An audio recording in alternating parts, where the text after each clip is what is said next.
Ito, full volume natin. Full volume na siya. May audio dito ah. Ito pa yung channel 1, may audio ah. Pero parang wala akong bias masukat, or dahil marumi lang yung paan ng transistor. Meron siyang audio, kaso parang may tama yung control. Dito na sa magte 12 o'clock na yung tunog niya. Channel, ayun lang, channel 2 wala oh. Bali, krill. Medyo madalang lang talaga yung gawaan natin ng krill. Krill na CA16 Class H Professional Power Amplifier. Galing Tondo. Galing Tondo pa ito. Pinagawa rito sa atin. Siyempre, may sira. Natamad na ako magalungkat ng listahan ko. Shoutout and maraming salamat sa magkakatiwala mo ng unit mo rito sa akin. Tondo, hindi na pa rito sa atin.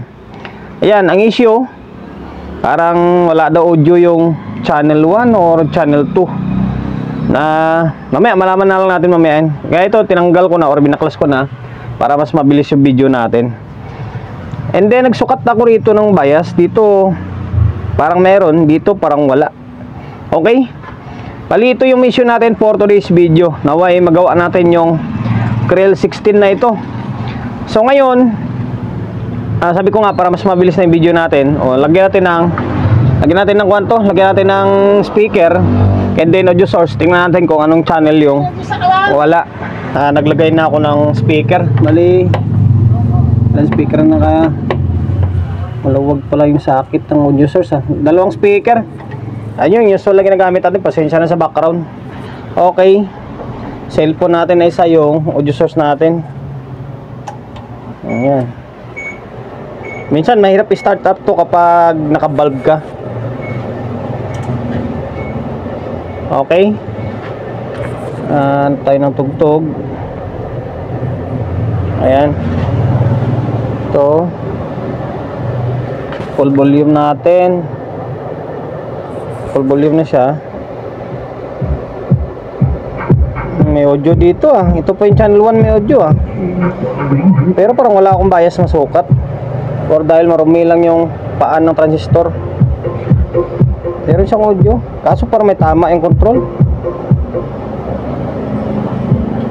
Dito na sa magte 12 o'clock na yung tunog niya.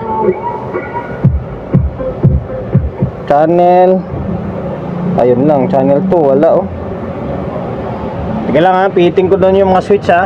Sinubukan ko siyang i-parallel. Tingnan natin kung kakaroon ng audio. Nawala.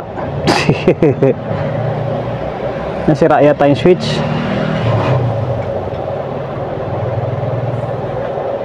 Lalong nawala eh.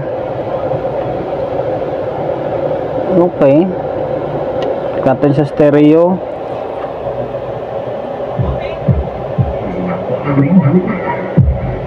Nagkaroon. Nawala. Wala talaga yung channel to. Balik natin sa may. Ayan, naka-stereo. Ay, naka-parallel. Ayan, nagkaroon. Wala talaga. Ngayon, walang audio yung channel 2. Next step or move na gagawin natin, dahil wala ito, hindi, para may tama rin yung control eh. Muna natin yung control. Tingnan natin kung kayang palitan ito or ano ba. I-check natin kung buo yung control o sira. Ang problema nito ay yung panel na ito, hindi siya katulad sa mga CE series ngayon na pwede mong mabaklas itong front panel. Ito, hindi. Ang gagawin mo, angat mo muna itong transformer para matanggal mo yung dapat mong tanggalin dyan. Nabaklas ko na yung control and then na-check ko na. Medyo may tama na nga. Value nito ay 20k. 20k naka-parallel, magiging 10k rin man labas nito. Stereo kasing ginamit eh. Ayan. Parallel man 20k, magiging 10k siya. Dalawa. Tapos ito, Nakalimutan kong smooth review pala kanina yung unit. Okay lang. Ito yung pinaka-supply ng Krill na 16 150, 0, 100. Parang Tucson-Ra lang na CE20. Yan. 2010 pa siya, oh. 14 years na. 14 years na yung fire na to. Okay. Ayan. So ngayon, tatanggalin ko muna ito. Ang ipapalit na lang natin is yung pang power up din natin dito na mono na 10K. Ayan. So ngayon, stay tuned lang kayo. Palit na ako ng control. Ito. Yung pang power up din natin na control yung nalagay natin. Ayan. Tapos nakamuno lang nakamuno lang pinalit natin. Ayan. Ngayon, balik natin to para malaman natin kung may audio na siya or wala. Balik ko na yung control, tapos binalik ko na rin yung transformer nya. Okay, naway may audio na ito. I-check ko na sira talaga itong control, lalo sa isa channel 2. Halos wala ng continuity.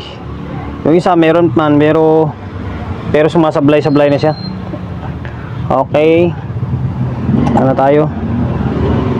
Ito lang talaga, oh. Mahirap siya i-start up kapag naka-valve ka. Ganun talaga tong Krill.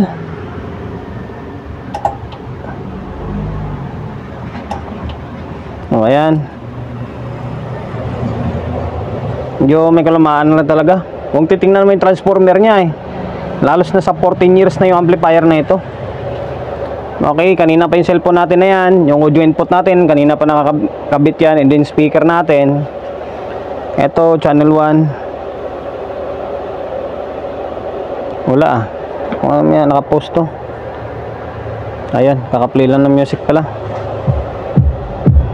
Gumanda yung tunog. Dito, lumalabas na agad yung signal nyo. Na halos nasa 8 o'clock pa lang kanina, nasa 11, 12 na siya bago magkaroon ng signal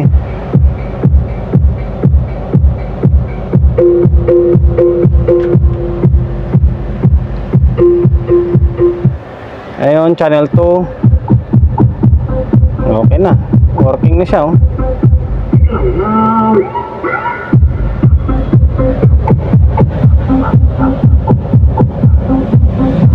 Try mo natin galawin yung switch. Kung ano to, naka-stereo ba ito? Ay, naka-parallel pala yun. Ayan, ispa natin.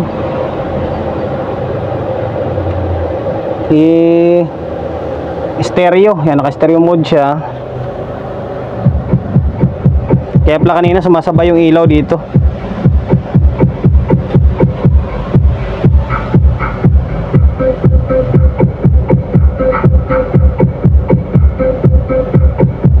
Naglulok ko din ulit. Kailangan lang contact cleaner din tong switch, pero nagkaroon na ng audio.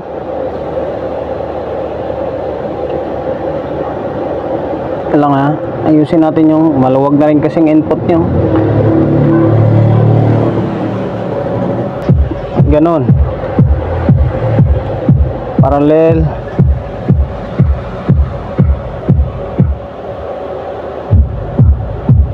Yan, meron.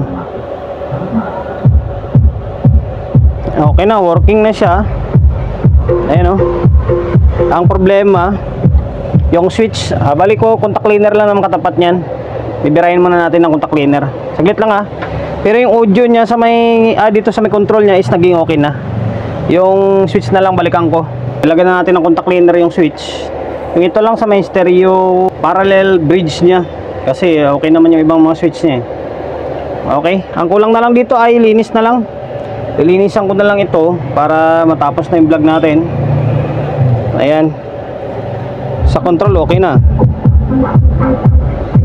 Ayan, solid. Ayan guys, hanggang dito na lang. Buti hindi tayo pinahirapan. Akala ko may problema itong channel 1 kasi nung sukat ako kanina dito, parang walang bias dahil siguro sa nangingitim lang. Di dumidiin yung test probe natin. Ayun, naway nakapagbigay idea tayo sa mga kapwa natin technician na medyo bago-baguan pa lang Take note, medyo bago-baguan lang makapag-encounter ng ganitong klaseng amplifier, yung Krill na walang audio. Malay nyo, parehas lang tayo ng problema. Yung control lang pala may problema. Yung stereo, pwede yan kahit na palitan mo ng mono. Kasi ito, 20K. Kapag nakaparallel yan, magiging 10K rin naman yan. O, di mono na lang na 10K. Basta match yung butas. O, okay. Sir from Tondo, bali okay na yung Krill na 16 ma. Maraming salamat sa pagkatiwala mo ng unit mo rito sa akin. Kulang na lang ay linis na lang. Promotion bago tayo magtapos, syempre shop natin always on the go na 24/7. So mga gusto magpaparepair along sa Uyo, Quezon City, number 61, Don Julio, Gregorio Street, sa Uyo Road, sa Uyo, Quezon City. Social media pages natin, so hindi pa nakapag-follow, paki-follow, and then siyempre paki-share ng video natin sa my Facebook, YouTube channel. So hindi pa nakapag-subscribe, paki-subscribe, like, share, and then siyempre paki-hit ng bell button sa gilid para updated ka sa mga susunod na video na i-upload ko. Ingat, God bless, and then peace out in lahat.